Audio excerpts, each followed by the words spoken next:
আমরা দেখেন ওই যে বাসার যে ব্যবসায়ী তো সে যেতে চাচ্ছিল হাসনাবাদ, তাকে তারা পুলিশ মনে করে তার জামাত শিবির চক্র তাকে পিটিয়ে তাকে 1.5 কিলোমিটার তারা টেনে হেসড়ে নিয়ে গিয়েছিল এবং তার কাছ থেকে তার অস্ত্রটা ছিনে নিয়ে গেছিল, 3টা মোবাইল ছিনে নিয়েছিল।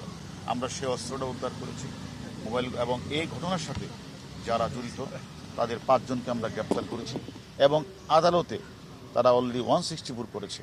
আমরা মনে করি তারা 164 তারা স্বীকার করেছেন এবং টেনে হিস্ট্রে প্রথম লাশটা পাওয়া না গেল, আমরা এখন লাশের সন্ধানটি পেয়েছি, সেটা সোহরাওয়ার্দী হাসপাতালে পাওয়া গেছে। আমি মনে করি সেটা তার অবশ্যই পরিবারের কাছে নিয়ে যাবে। কিন্তু এই যে জঘন্যতম যে হত্যাকাণ্ডটি যারা ঘটিয়েছে তারা আদালতে কিন্তু 164, তারা সকলেই জামাত এবং বিএনপির সদস্য। ধন্যবাদ।